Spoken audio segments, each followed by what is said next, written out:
जय हिंद साथियों। आज हम बिहार पुलिस भर्ती परीक्षा 2025 के प्रैक्टिस सेट नंबर 2 को सॉल्व करेंगे। आशा है यह वीडियो आपके लिए काफ़ी हेल्पफुल होगा।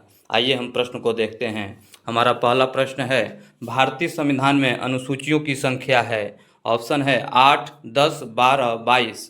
तो इसमें जो हमारा सही ऑप्शन होगा, भारतीय संविधान में अनुसूचियों की संख्या है, तो इसमें जो हमारा सही आंसर होगा वो ऑप्शन सी हो जाएगा 12।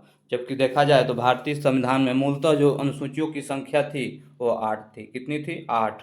और बाद में इसमें 4 और जोड़ा गया और कुल हो गया 12। अगर हम 12 अनुसूचियों को देखें तो पहली अनुसूची जो है संघ राज्य क्षेत्र से संबंधित है। किससे? संघ राज्य क्षेत्र से। जबकि दूसरी अनुसूची को देखें तो वेतन भत्ते और पेंशन का उसमें उल्लेख किया गया है। और तीसरी अनुसूची, इसमें कुछ पदाधिकारियों के शपथ और प्रतिज्ञान का प्रारूप का वर्णन किया गया है। चौथी अनुसूची की बात करें तो इसमें राज्यसभा में प्रतिनिधित्व का विवरण दिया गया है। राज्यसभा में प्रतिनिधित्व का विवरण। और पांचवी अनुसूची की बात करें तो इसमें अनुसूचित क्षेत्रों, अनुसूचित जनजातियों के प्रशासन व नियंत्रण के बारे में उपबंध किया गया है। छठी अनुसूची की बात करें तो असम, मेघालय, त्रिपुरा और मिजोरम के जनजातीय क्षेत्रों के प्रशासन का वर्णन किया गया है। सातवीं अनुसूची की बात करें तो इसमें केंद्र और राज्यों के बीच शक्तियों का विभाजन, केंद्र और राज्यों के बीच शक्तियों का विभाजन का वर्णन किया गया है। अर्थात इसमें 3 हिस्सों में इसको बांटा गया है। पहला है वो संघ सूची, संघ सूची, राज्य सूची और समवर्ती सूची, समवर्ती सूची। तो संघ सूची पे केंद्र सरकार कानून बनाती है, जबकि राज्य सूची के विषय पर राज्य सरकार, और समवर्ती सूची के विषय पर कानून, समवर्ती सूची के विषय पर कानून केंद्र और राज्य दोनों बनाते हैं। तो इस तरह हम देखेंगे। आठवीं अनुसूची, आठवीं अनुसूची की बात करें तो आठवीं अनुसूची में भाषा का उल्लेख किया गया। किसका? भाषा का। कुल 22 भाषाओं का उल्लेख किया गया आठवीं अनुसूची में। जबकि मूलतः जो संविधान था, मूल संविधान में 14 भाषा का उल्लेख था, 14। वर्तमान में इसमें 22 भाषाओं का उल्लेख किया गया आठवीं अनुसूची में। अगर नवीं अनुसूची की बात करें, नवीं अनुसूची तो विशिष्ट अधिनियमों और विधिनियमों का विधि मान्यकरण से ये संबंधित है। प्रथम संविधान संशोधन अधिनियम 1951 द्वारा संविधान में शामिल नवीं अनुसूची को प्रथम प्रधानमंत्री जवाहरलाल नेहरू के कार्यकाल के दौरान भारतीय संविधान में इसे शामिल किया गया था। कब? तो ये जो था 1951 में इसको शामिल किया गया था प्रथम संविधान संशोधन के माध्यम से। अगर 10वीं अनुसूची को देखें, ये दल बदल से संबंधित है, जबकि 11वीं अनुसूची पंचायतों से, और 12वीं अनुसूची है वो शहरी स्थानीय निकाय से संबंधित है। अगर इससे संबंधित कुछ संविधान संशोधनों को देखें, अनुसूचियों से संबंधित संविधान संशोधनों को, तो 52वें संविधान संशोधन अधिनियम 1985 द्वारा दल बदल का प्रावधान किया गया और इसके तहत 10वीं अनुसूची को जोड़ा गया, 10वीं अनुसूची को। जबकि 73वें संविधान संशोधन अधिनियम 1992 के द्वारा पंचायतों का प्रावधान किया गया और इसके तहत 11वीं अनुसूची को जोड़ा गया। 74वें संविधान संशोधन अधिनियम 1992 नगरीय स्थानीय स्वशासन से संबंधित है और इसके तहत 12वीं अनुसूची को जोड़ा गया। और प्रथम संविधान संशोधन अधिनियम 1951 जो भूमि सुधार से संबंधित है, इसमें 244 भूमि सुधार कानूनों को डाला गया था। नेक्स्ट क्वेश्चन देखेंगे। नेक्स्ट क्वेश्चन हम देखेंगे, भारतीय संविधान में नीति निर्देशक तत्व किस देश के संविधान से लिया गया है? भारतीय संविधान में नीति निर्देशक तत्व किस देश के संविधान से लिया गया है? ऑप्शन है अमेरिका, ब्रिटेन, आयरलैंड, कनाडा। तो नीति निर्देशक के तत्व की बात करें तो ये आयरलैंड के संविधान से, अर्थात ऑप्शन सी हो जाएगा, आयरलैंड के संविधान से। और आयरलैंड से राज्यसभा में 12 सदस्यों का मनोनयन जो होता है वो भी आयरलैंड के संविधान से लिया गया है। अगर अमेरिकी संविधान की बात करें तो मौलिक अधिकार, मौलिक अधिकार, मौलिक अधिकार, मौलिक अधिकार, इसके अलावा न्यायपालिका, न्यायपालिका, न्यायपालिका, उपराष्ट्रपति का पद, ये अमेरिकी संविधान से लिया गया है। जबकि कनाडा से बात करें तो संघीय शासन व्यवस्था, संघीय शासन, संघीय शासन, संघीय शासन व्यवस्था, ये कनाडा के संविधान से लिया गया। क्या? संघीय शासन व्यवस्था। और आयरलैंड से, तो आयरलैंड से नीति निर्देशक तत्व और राज्यसभा में 12 सदस्यों का मनोनयन, ये आयरलैंड के संविधान से। जबकि ब्रिटेन से बात करें तो संसदीय प्रक्रिया और संसदीय विशेषाधिकार। आयरलैंड से क्या है? संसदीय प्रक्रिया और संसदीय विशेषाधिकार। नेक्स्ट क्वेश्चन देंगे, बलवंत राय मेहता समिति का संबंध है, बलवंत राय मेहता समिति का संबंध है किससे? चुनाव सुधार से, पंचायती राज से, कर सुधार से, उपरोक्त में से कोई नहीं। तो बलवंत राय मेहता समिति का संबंध है किससे? पंचायती राज से। ऑप्शन बी, पंचायती राज से। अगर हम बात करें पंचायती राज की, तो 1957 में बलवंत राय मेहता समिति का गठन किया गया। इस समिति ने त्रिस्तरीय लोकतांत्रिक विकेंद्रीकरण की सिफारिश की, अर्थात स्थानीय स्तर पर सत्ता 3 स्तरों में विभाजित होनी चाहिए। कितने स्तर पे? तो 3 स्तर पे। पहला है उसमें ग्राम स्तर, ग्राम स्तर पे ग्राम पंचायत, और ग्राम पंचायत का जो होगा प्रमुख वो मुखिया होगा। कौन होगा? तो मुखिया या प्रधान, ग्राम स्तर पे। और क्षेत्र स्तर पे क्षेत्र पंचायत होगा। क्षेत्र स्तर पे कौन होगा? तो क्षेत्र पंचायत। और इसका जो प्रमुख होगा वो ब्लॉक प्रमुख होगा। जबकि जिला स्तर पे जिला स्तर पे क्या होगा? जिला पंचायत। और जिला पंचायत का क्या होगा प्रमुख? जिला पंचायत अध्यक्ष होगा। तो इस तरह हम देखेंगे त्रिस्तरीय लोकतांत्रिक विकेंद्रीकरण। इस त्रिस्तरीय लोकतांत्रिक विकेंद्रीकरण को ही पंचायती राज कहा गया। इसीलिए बलवंत राय मेहता समिति को पंचायती राज का जनक या शिल्पी कहा जाता है।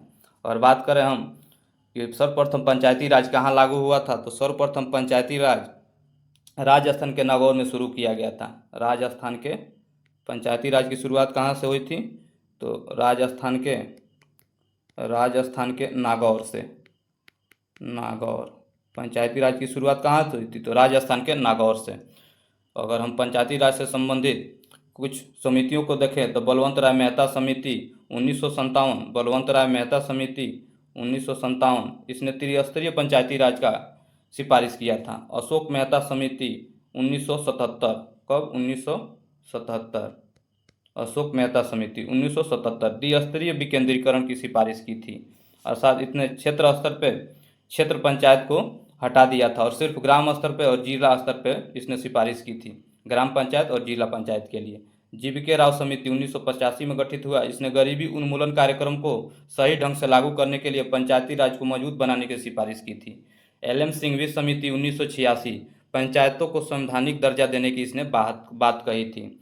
एल.एम. सिंघवी समिति। इसके अलावा गाडगिल समिति भी पंचायतों से संबंधित है, और थुंगन समिति, यानी कि गाडगिल समिति और थुंगन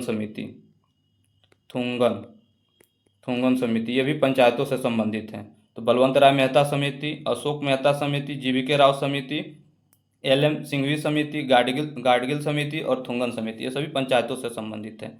नेक्स्ट क्वेश्चन देखेंगे, बिहार में लोकसभा की कुल सीटें कितनी हैं? बिहार में लोकसभा की कुल सीटें कितनी हैं? ऑप्शन है 80, 243, 40, 39। तो बिहार में लोकसभा की कुल सीटें 40 हैं। कितना? Option C, 40। जबकि उत्तर प्रदेश में 80 हैं, यूपी में 80 हो जाएंगे। और बिहार में 243 क्या है? तो विधानसभा की सीटें हैं।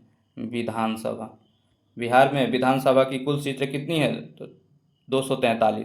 जबकि विधान परिषद की बात करें, बिहार में विधान परिषद की सीटों की संख्या कितनी है? बिहार में विधान परिषद की सीटों की संख्या 75 है।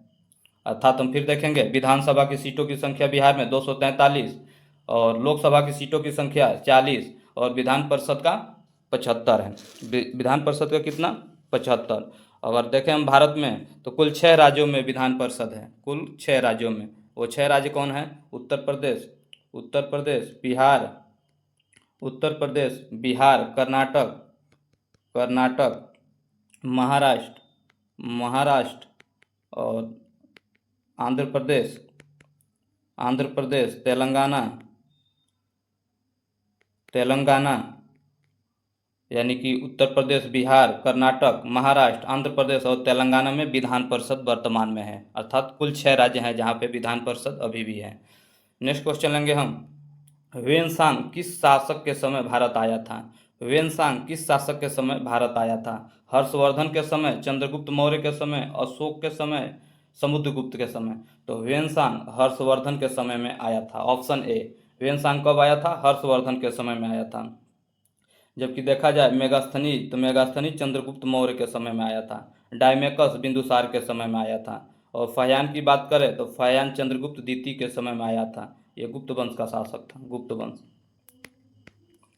फाहियान चंद्रगुप्त द्वितीय के समय में आया था। नेक्स्ट क्वेश्चन लेंगे, राजतरंगिणी किसकी रचना है? राजतरंगिणी किसकी रचना है? कल्हड़ की, चाणक्य की, मेगास्थनीज की, उपरोक्त में से कोई नहीं। तो राजतरंगिणी जो है ऑप्शन ए हो जाएगा, कल्हड़ की रचना है। राजतरंगिणी कल्हड़ की रचना है। इसमें कश्मीर का इतिहास का वर्णन किया गया है। कश्मीर का इतिहास का वर्णन किसमें किया गया है? कल्हड़ के राजतरंगिणी में। अगर चाणक्य की बात करें तो चाणक्य ने अर्थशास्त्र नामक पुस्तक लिखा था। चाणक्य ने अर्थशास्त्र नामक पुस्तक लिखा था। और मेगास्थनीज की बात करें तो इसने इंडिका लिखा था। मेगास्थनीज ने इंडिका नामक पुस्तक लिखा था, जिसमें मौर्यकालीन भारत के समाज, नगर और भूगोल का विस्तृत वर्णन किया गया है। किसमें? इंडिका में। नेक्स्ट क्वेश्चन लेंगे, भारतीय राष्ट्रीय कांग्रेस की गया अधिवेशन की अध्यक्षता किसने किया था? भारतीय राष्ट्रीय कांग्रेस की गया अधिवेशन की अध्यक्षता किसने किया था? चित्तरंजन दास, अब्दुल कलाम आज़ाद, जवाहरलाल नेहरू, डॉक्टर राजेंद्र प्रसाद। तो भारतीय राष्ट्रीय कांग्रेस की गया अधिवेशन की अध्यक्षता ऑप्शन ए चित्तरंजन दास, देशबंधु चित्तरंजन दास ने किया था। वैसे बिहार में देखा जाए, बिहार में भारतीय राष्ट्रीय कांग्रेस की कुल 3 अधिवेशन हुए थे। पहला जो हुआ था, पहला वो बांकीपुर में हुआ था। बांकीपुर में 1912 में, बांकीपुर में 1912 में, और इसकी अध्यक्षता आर एन माधोलकर ने किया था। और दूसरा जो हुआ था वो गया में हुआ था। गया में ये 1922 में हुआ था, 1922 में, और इसकी अध्यक्षता देशबंधु चित्तरंजन दास ने किया था। किसने? देशबंधु चित्तरंजन दास ने। जबकि तीसरा देखें 1940 में रामगढ़, 1940 में रामगढ़ में हुआ था। रामगढ़ में, जिसकी अध्यक्षता अबुल कलाम आज़ाद ने किया था। तो बिहार में 3 प्रमुख जो भारतीय राष्ट्रीय कांग्रेस के अधिवेशन हुआ, उसमें बांकीपुर 1912, जिसकी अध्यक्षता आर एन माधोलकर ने किया था। 1922 गया अधिवेशन, इसकी अध्यक्षता देशबंधु चित्तरंजन दास ने किया था। और 1940 रामगढ़ अधिवेशन, जिसकी अध्यक्षता युवा अबुल कलाम आज़ाद ने किया था। अगर हम जवाहरलाल नेहरू की बात करें तो जवाहरलाल नेहरू ने प्रसिद्ध लाहौर अधिवेशन की अध्यक्षता किया था। लाहौर, जिसमें उन्होंने पूर्ण स्वराज की मांग किया 1929 में, और इसमें उन्होंने पूर्ण स्वराज का मांग किया था। पूर्ण स्वराज का मांग जवाहरलाल नेहरू ने किस अधिवेशन में किया था? तो लाहौर अधिवेशन में, 1929 में। नेक्स्ट क्वेश्चन लेंगे, केसरी और मराठा किसकी प्रसिद्ध रचना है? केसरी और मराठा किसकी प्रसिद्ध रचना है? ऑप्शन है बाल गंगाधर तिलक, लाला लाजपत राय, मोतीलाल नेहरू, सरदार वल्लभ भाई पटेल। तो केसरी और मराठा बाल गंगाधर तिलक की रचना है। ऑप्शन ए हो जाएगा, बाल गंगाधर तिलक की। अगर बाल गंगाधर तिलक की बात करें तो इन्होंने एक प्रसिद्ध नारा, स्वराज हमारा जन्मसिद्ध अधिकार है।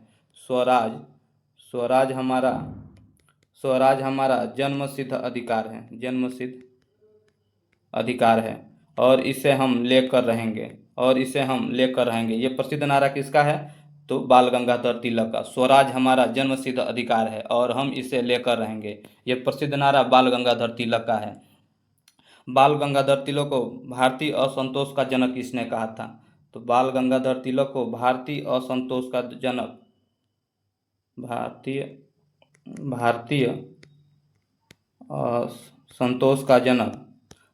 असंतोष का जनक वैलेंटाइन सिरोल ने इनको बोला था। वैलेंटाइन सिरोल ने इनको भारतीय असंतोष का जनक कहा था। बाद में बाल गंगाधर तिलक ने ब्रिटेन में इसके खिलाफ मानहानि का मुकदमा किया था। तो आप इससे संबंधित 2 क्वेश्चन देखें, भारतीय असंतोष का जनक किसे कहा जाता है? तो बाल गंगाधर तिलक को। किसने कहा था? वैलेंटाइन सिरोल ने। और इनकी प्रसिद्ध पुस्तक केसरी और मराठा है। और इनका प्रसिद्ध जो नारा था, स्वराज हमारा जन्मसिद्ध अधिकार और हम इसे लेकर रहेंगे, ये बाल गंगाधर तिलक ने बोला था। बाल गंगाधर तिलक, लाला लाजपत राय और बिपिन चंद्रपाल, ये तीनों गर्म दल के नेता थे। नेक्स्ट क्वेश्चन लेंगे हम, भारतीय राष्ट्रीय कांग्रेस की स्थापना कब हुई थी? भारतीय राष्ट्रीय कांग्रेस की स्थापना कब हुई थी? 28 दिसंबर 1885, 30 दिसंबर 1885, 15 अगस्त 1947, 26 नवंबर 1949। तो भारतीय राष्ट्रीय कांग्रेस की स्थापना 28 दिसंबर 1885 को हुआ था। और इसकी अध्यक्षता किसने किया था? भारतीय राष्ट्रीय कांग्रेस के स्थापना के समय अध्यक्ष कौन थे? व्योमेश चंद्र बनर्जी। जबकि सचिव की बात करें उस समय सचिव कौन थे? ए.ओ. ह्यूम थे। ए.ओ. ह्यूम। ए.ओ. ह्यूम भारतीय राष्ट्रीय कांग्रेस के स्थापना के समय इसके सचिव थे, जबकि इसकी अध्यक्षता 28 दिसंबर 1885 को स्थापना के समय व्योमेश चंद्र बनर्जी ने किया था। इसमें इसके प्रथम अधिवेशन में कुल 72 सदस्यों ने भाग लिया था। किसने? 72 सदस्यों ने भाग लिया था। प्रथम बैठक इसकी मुंबई में हुई थी। मुंबई में भारतीय राष्ट्रीय कांग्रेस की प्रथम बैठक कहाँ हुई थी? मुंबई में, और 72 सदस्यों ने भाग लिया था।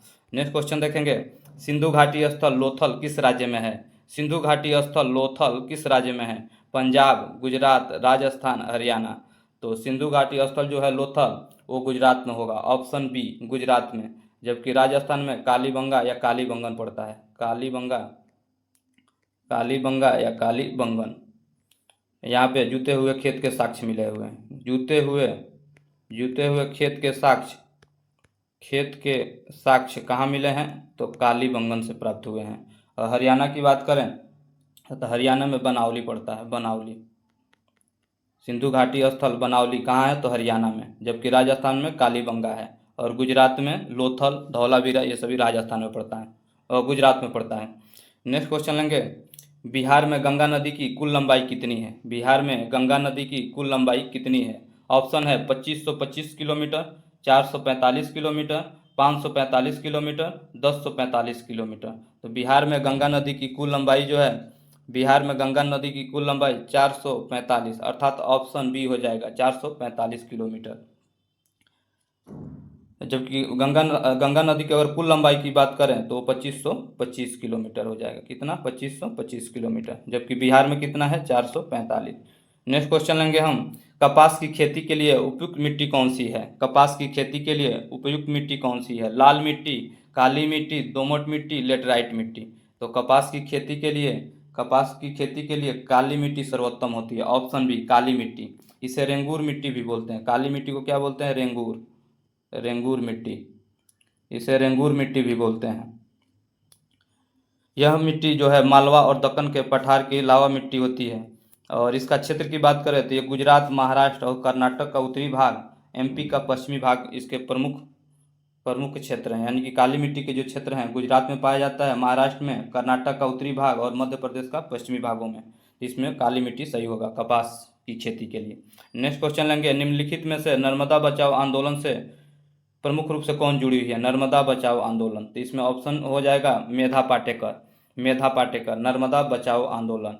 जबकि गौरी देवी की बात करें तो गौरी देवी चंडी प्रसाद भट्ट और सुंदरलाल बहुगुणा। गौरी देवी चंडी प्रसाद भट्ट और सुंदरलाल बहुगुणा ये किससे जुड़े हैं? ये लोग चिपको आंदोलन से जुड़े हैं। कौन? गौरी देवी, चंडी प्रसाद भट्ट और सुंदरलाल बहुगुणा चिपको आंदोलन से जुड़े हुए हैं। चिपको आंदोलन के प्रमुख नेता कौन है? चंडी प्रसाद भट्ट, सुंदरलाल बहुगुणा और गौरी देवी। जबकि वंदना शिवा की अगर बात करें हम तो वंदना शिवा प्रसिद्ध पर्यावरण कार्यकर्ता हैं। और राजेंद्र सिंह की बात करें तो राजेंद्र सिंह को भारत के जल पुरुष के रूप में जल पुरुष कहा जाता है। जल पुरुष भारत का जल पुरुष कौन? तो राजेंद्र सिंह। वंदना शिवा प्रसिद्ध पर्यावरण कार्यकर्ता। नेक्स्ट क्वेश्चन लेंगे, वायुमंडल की सापेक्ष आर्द्रता नापी जाती है। सिस्मोग्राफ, हाइग्रोमीटर से, लैक्टोमीटर से, बैरोमीटर से। तो वायुमंडल की जो सापेक्ष आर्द्रता है, ऑप्शन बी हाइग्रोमीटर से नापा जाता है। किससे? हाइग्रोमीटर से। जबकि सिस्मोग्राफ से भूकंपीय तरंगों को रिकॉर्ड किया जाता है।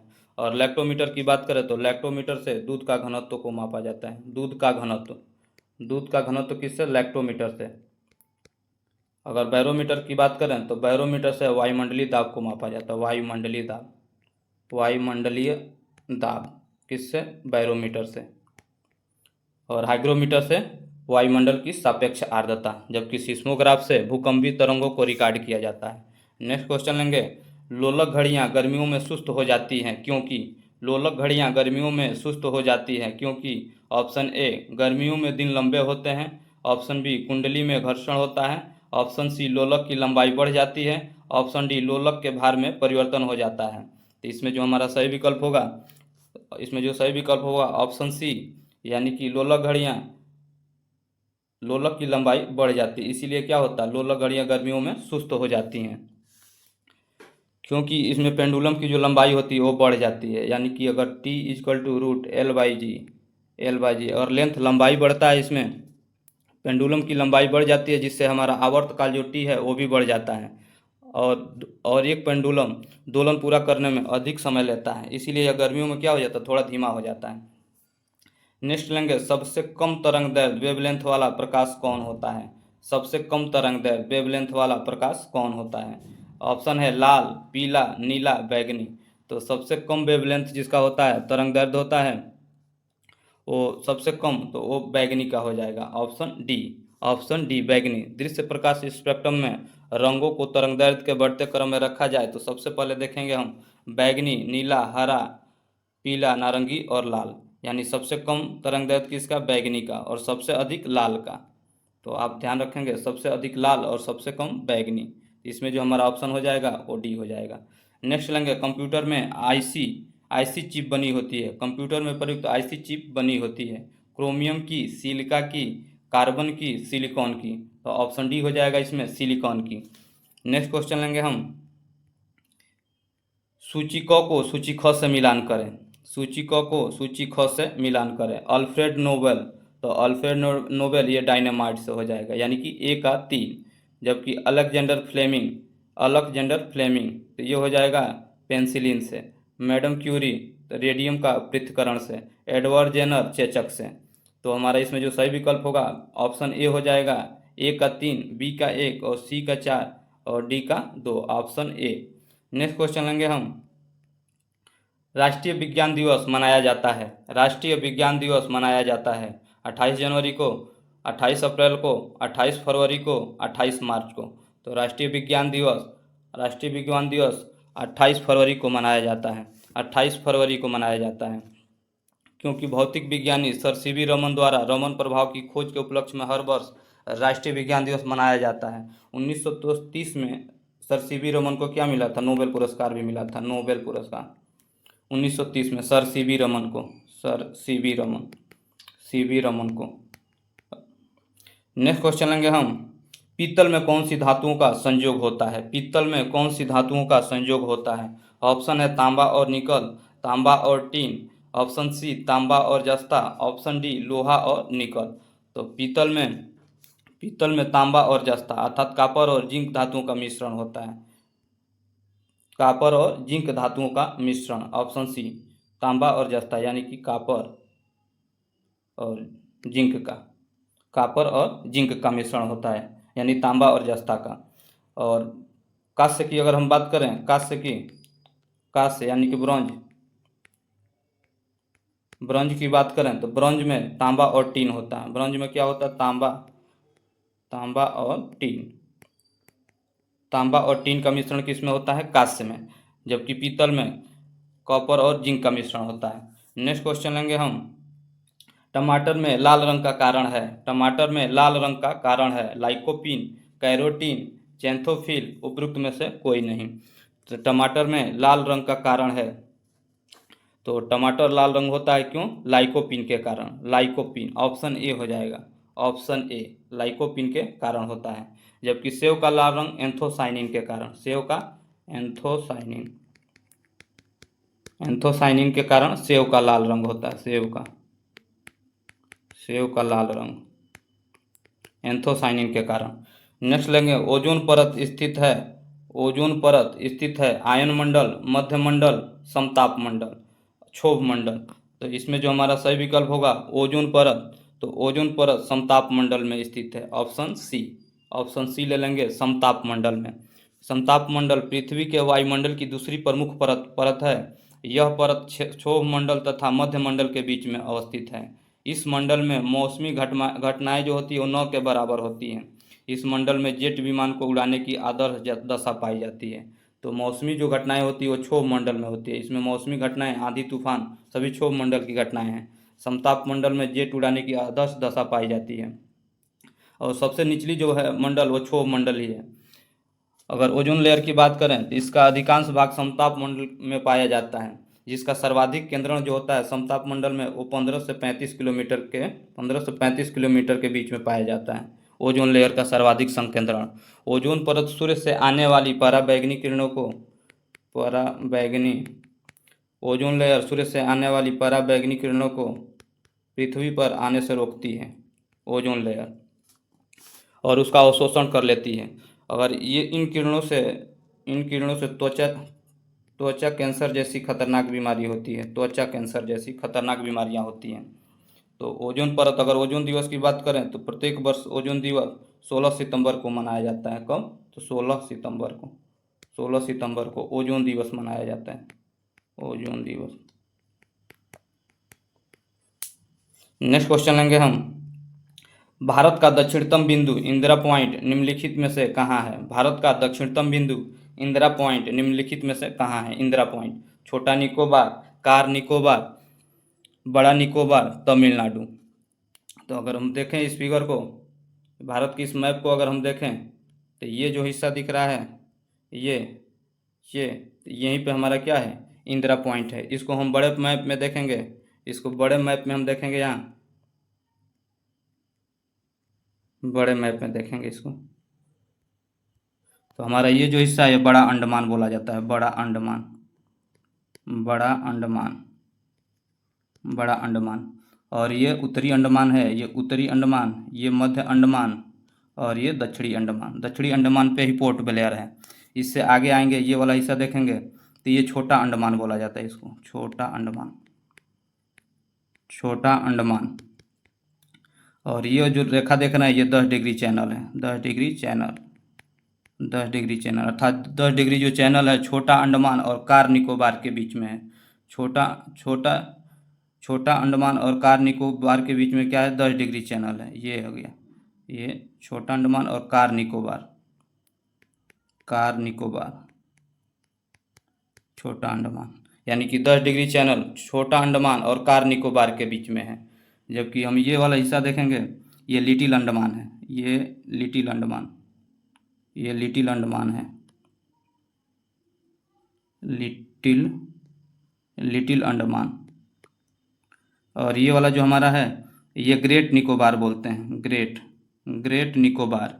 और ये जो हिस्सा है ये छोटा वाला ये लिटिल निकोबार, इसको फिर देखेंगे हम, लिटिल निकोबार। और यहाँ पे हमारा इंदिरा पॉइंट यहीं पड़ेगा, इंदिरा पॉइंट या पिग्मेलियन पॉइंट कहाँ पे पड़ेगा? तो ग्रेट निकोबार पे। ग्रेट फिर से देखेंगे ये बड़ा अंडमान बोला जाएगा, ये उत्तरी अंडमान, फिर मध्य अंडमान, ये दक्षिणी अंडमान। तो दक्षिणी अंडमान पे ही क्या है? Port Blair. फिर इसके बाद देखेंगे हम छोटा अंडमान, ये वाला हिस्सा जो हमारा ये छोटा अंडमान पड़ेगा और ये 10 डिग्री चैनल पड़ेगा। और छोटा अंडमान और कार निकोबार के बीच में 10 डिग्री चैनल पड़ता है। फिर यहाँ देखेंगे लिटिल निकोबार है, लिटिल निकोबार, ये वाला हिस्सा लिटिल निकोबार। फिर ये ग्रेट निकोबार जहाँ पे जिसको पिग्मेलियन पॉइंट या इंदिरा पॉइंट ग्रेट निकोबार में ही स्थित है। नेक्स्ट क्वेश्चन लेंगे हम। नेक्स्ट क्वेश्चन, निम्न में से किस राज्य की सीमा बंगाल से नहीं मिलती है? निम्न में से किस राज्य की सीमा बांग्लादेश से नहीं मिलती है? ऑप्शन है मेघालय, मणिपुर, त्रिपुरा, मिजोरम। निम्न में से किस राज्य की सीमा बांग्लादेश से नहीं मिलती है? मेघालय, मणिपुर, त्रिपुरा, मिजोरम। तो इसमें जो सही विकल्प हो जाएगा वो बी हो जाएगा, option B Manipur, option B Manipur. इसको हम मैप के सहारे देखेंगे, मैप के सहारे देखेंगे हम। ये बांग्लादेश हो गया, बांग्लादेश। और ये असम की सीमा भी लगती है किससे? बांग्लादेश से। और मेघालय का भी, यानी कि असम, मेघालय। और इसके अलावा हम देखेंगे ये त्रिपुरा और मिजोरम। इसकी सीमा तो बांग्लादेश से लगती है, इसकी सीमा बांग्लादेश से। जबकि इधर से देखेंगे तो पश्चिम बंगाल की सीमा लगेगी।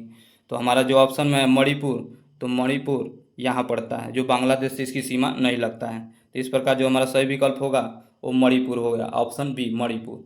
नेक्स्ट क्वेश्चन लेंगे हम। रेड क्लिफ रेखा कौन सी है? रेड क्लिफ रेखा कौन सी है? ऑप्शन ए रूस फिनलैंड सीमा रेखा, ऑप्शन बी भारत पाकिस्तान सीमा रेखा, ऑप्शन सी भारत चीन सीमा रेखा, ऑप्शन डी अमेरिका कनाडा सीमा रेखा।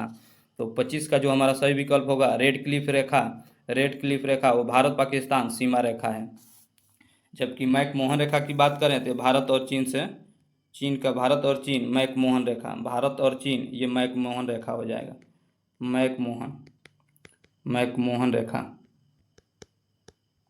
जबकि जबकि डुरंड रेखा की बात करें तो पाकिस्तान और अफगानिस्तान के बीच में पड़ता है, पाकिस्तान और अफगानिस्तान, पाकिस्तान और अफगानिस्तान क्या पड़ेगा, तो डुरंड रेखा, डुरंड रेखा। पाकिस्तान और अफगानिस्तान के बीच में जो है वो डुरंड रेखा पड़ेगा। और 49वीं समानांतर रेखा की बात करें तो उत्तरी अमेरिका और कनाडा के बीच में पड़ेगा, 49वीं समानांतर रेखा। 49वीं समानांतर रेखा कहाँ, तो अमेरिका और कनाडा के बीच में 49वीं समानांतर रेखा।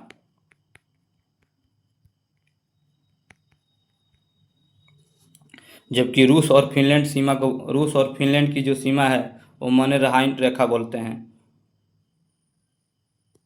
मनेरहाइम रेखा, रूस फिनलैंड। तो फिर से देखेंगे इसमें जो हमारा सही विकल्प होगा रेड क्लिफ रेखा, भारत और पाकिस्तान के बीच, ऑप्शन बी सही हो जाएगा, ऑप्शन बी। नेक्स्ट क्वेश्चन लेंगे हम, ब्लैक होल की जानकारी सर्वप्रथम किसने दी थी, ब्लैक होल की जानकारी सर्वप्रथम किसने दी थी, मेघनाथ साहा ने, एस चंद्रशेखर ने, सीवी रमन ने, जगदीश चंद्र बसु ने। प्रसिद्ध वैज्ञानिक एस चंद्रशेखर ने चंद्रशेखर सीमा की खोज की थी, उसी को ब्लैक होल बोला गया था, ब्लैक होल। तो ब्लैक होल की किसने किया था, एस चंद्रशेखर ने, ऑप्शन बी हो जाएगा।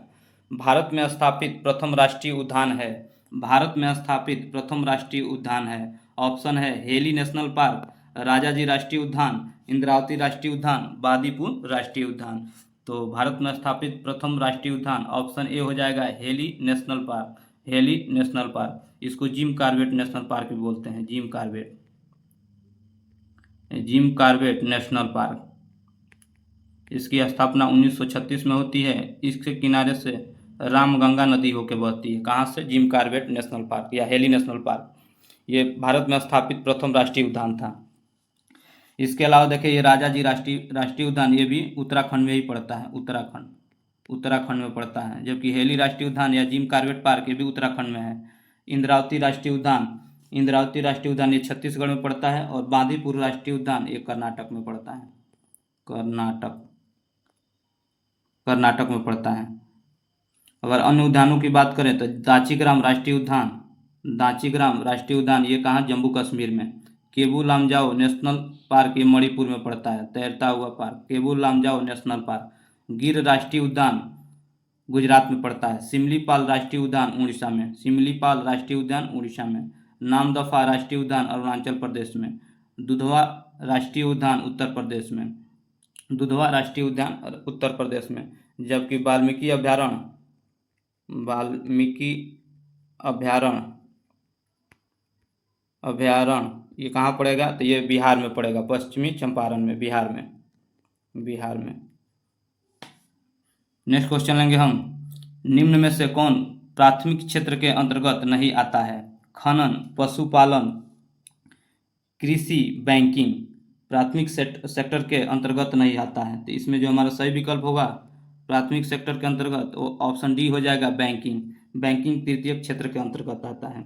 अगर प्राथमिक सेक्टर की बात करें तो कृषि से संबंधित जो क्षेत्र होता है वो कृषि सेक्टर यानी प्राथमिक क्षेत्र के अंतर्गत आता है। इसमें कृषि, इसमें कृषि, वानिकी, कृषि, वानिकी, फिशिंग, माइनिंग यानी खनन, खनन, उत्खनन, उत्खनन ये सभी प्राथमिक सेक्टर के अंतर्गत आते हैं। जबकि द्वितीय सेक्टर के अंतर्गत देखें तो खाद्य प्रसंस्करण, खाद्य प्रसंस्करण, खाद्य प्रसंस्करण, निर्माण ये द्वितीय क्षेत्र के अंतर्गत आता है। और तृतीय क्षेत्र के अंतर्गत देखें हम तो तृतीय क्षेत्र के अंतर्गत, तृतीय क्षेत्र के अंतर्गत जो आता है वो बैंकिंग, बैंकिंग, बीमा, बीमा, परिवहन, संचार, परिवहन, संचार, संचार, मनोरंजन, शिक्षा, स्वास्थ्य ये सभी तृतीय क्षेत्र के अंतर्गत आता है। भारत के जीडीपी में सर्वाधिक योगदान, भारत के जीडीपी में सर्वाधिक योगदान किसका है, तो तृतीय क्षेत्र का वर्तमान में, तृतीय क्षेत्र का धन्यवाद दोस्तों। अगर हमारा ये वीडियो आपको अच्छा लगे तो इसे लाइक और सब्सक्राइब करिए।